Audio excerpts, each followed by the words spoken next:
Minuman beralkohol merupakan minuman yang mengandung etanol yang diproses dari bahan hasil pertanian dengan cara fermentasi dan destilasi.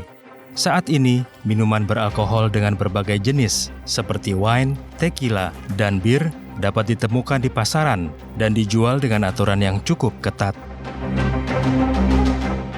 Mengingat konsumsinya yang dapat menurunkan kesadaran dan memiliki dampak pada kesehatan, DPR RI pun merasa perlu membuat undang-undang yang mengatur tentang peredaran minuman ini.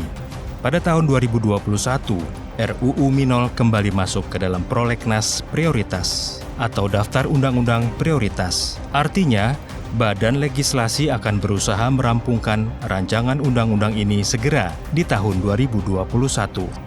Menoleh ke belakang, pembahasan rancangan undang-undang ini berlangsung panjang, berliku, dan memicu kontroversi di masyarakat. Salah satu poin yang panjang diperdebatkan ialah penggunaan kata larangan atau pengaturan dan pengendalian sebagai judul rancangan undang-undang. Pada tahun 2018 silam, pemerintah kerap absen dalam pembahasan rancangan undang-undang ini. Padahal, DPR RI bahkan membentuk pansus atau panitia khusus untuk belit minol. Pertanyaan besar pun muncul menghiasi rancangan undang-undang ini, yaitu apakah ada benturan dengan kepentingan politik atau bisnis yang membuat perjalanan rancangan undang-undang ini tidak berjalan mulus. Agar tidak menjadi bola liar di masyarakat, tim Suara Dapil berkunjung langsung ke Bali dan menemui I Nyoman Parta, salah satu anggota DPR RI dan badan legislasi yang dikenal tegas saat membahas rancangan undang-undang tersebut. Ia melihat minuman beralkohol tradisional merupakan warisan yang memiliki nilai jual dan menjadi bagian dari kearifan lokal. Untuk itu Nyoman berharap rancangan undang-undang minol dapat hadir untuk mengakomodasi serta melindungi potensi UMKM pengrajin minol. Ya, karena memang persoalan negara ini tidak pernah jelas mengatur tentang posisi minuman beralkohol, termasuk juga perdebatannya hari ini di Senayan antara dilarang dengan diatur. Kami juga tidak setuju minuman beralkohol ini dilarang, karena secara nyata ada yang membutuhkan, secara nyata ada yang hidup, dan apalagi Bali sebagai daerah wisatawan, memang ada segmen wisatawan tertentu memang suka dengan minuman-minuman destilasi dan fermentasi. Itu.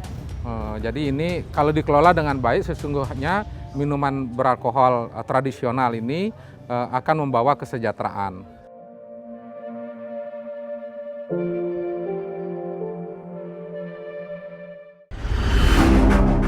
Mungkin masih banyak yang belum mengetahui bahwa jejak minuman beralkohol tradisional di Indonesia sudah ada sejak ratusan tahun yang lalu dan tersebar di beberapa daerah. Sebut saja Sopi dari Nusa Tenggara Timur, Tuak dari Sumatera Utara, dan Arak Bali. Tim Suara Dapil pun mengunjungi salah satu pengrajin minol tradisional di Desa Bongkasa, Kabupaten Badung, Bali. Salah satu lokasi produksi arak Bali yang terkenal di desa tersebut bernama Labasari Pawon Warisan Budaya.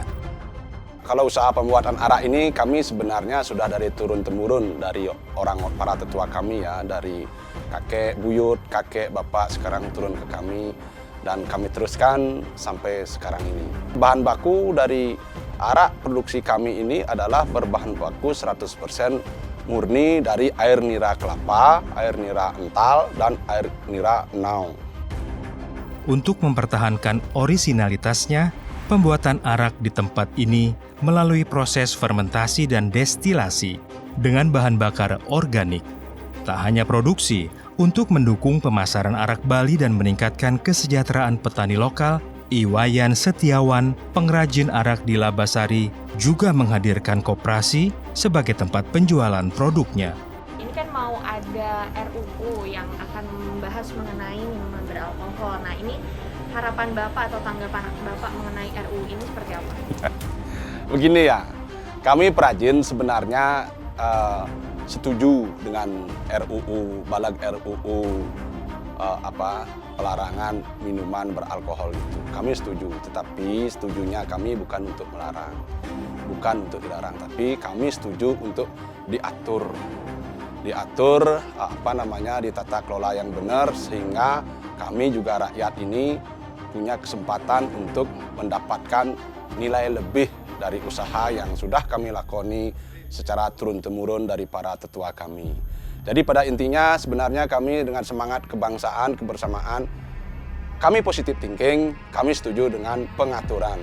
Soal pelarangan, ya mohonlah dipertimbangkan kembali keberadaan kami para pengrajin arak yang tersebar hampir dari Sabang sampai Merauke ini. Sebab apa? Itu menyangkut isi perut kami semua.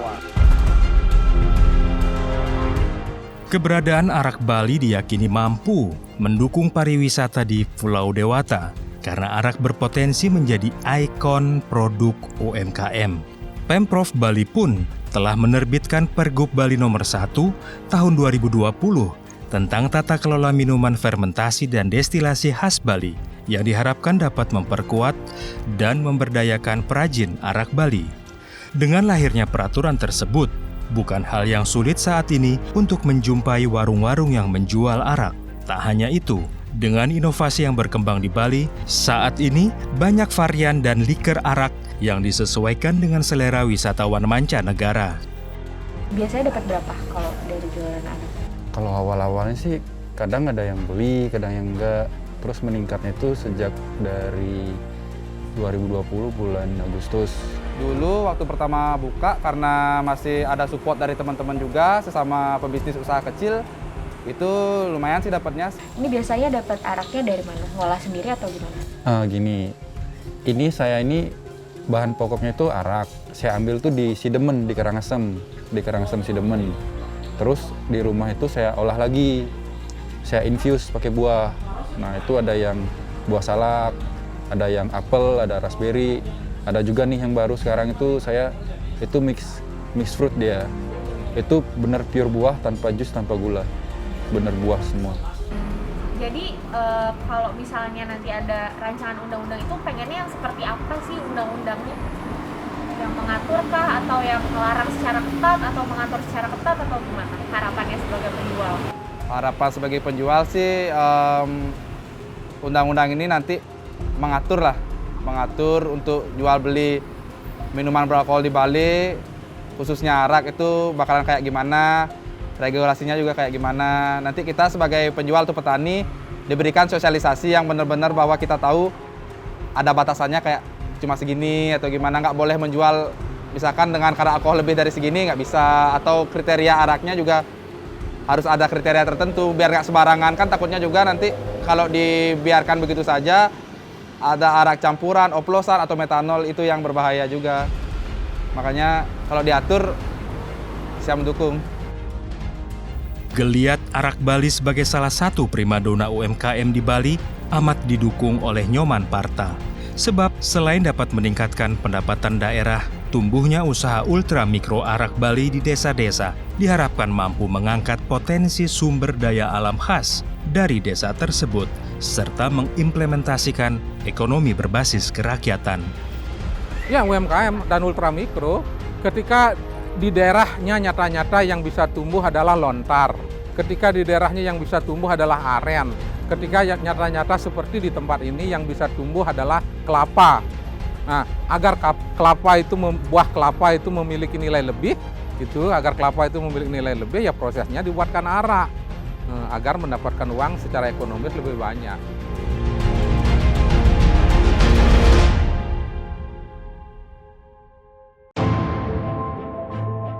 Untuk mengakhiri penelusuran, tim Suara Dapil bersama Inyoman Parta pun singgah di Desa Talaga Tawang, Kabupaten Karangasem, Bali. Desa ini merupakan lahan subur bagi pohon lontar dan kelapa, sekaligus tempat produksi arak Bali yang masih menggunakan teknik tradisional. Para petani arak mengambil langsung nira yang disadap dari pohon kelapa tersebut. Nila tersebut lalu melalui proses fermentasi dan berubah menjadi tuak, yang menjadi bahan baku arak Bali. Terdapat 600 kepala keluarga dari total 951 kepala keluarga di Talaga Tawang yang bermata pencaharian sebagai petani arak.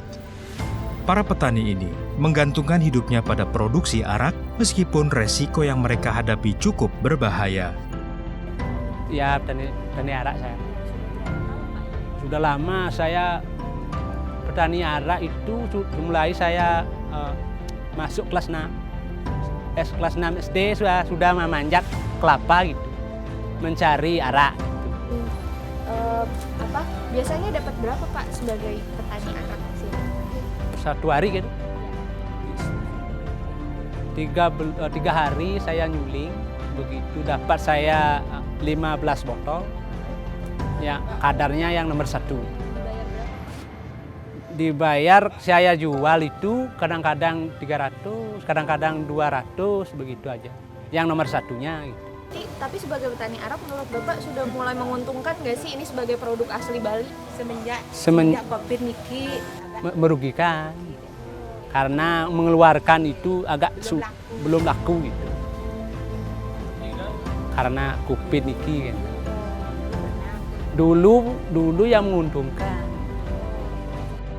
Secara khusus, Kepala Desa Talaga Tawang memiliki harapan bagi pemerintah agar tidak serta-merta melarang produksi dan peredaran minuman beralkohol tradisional.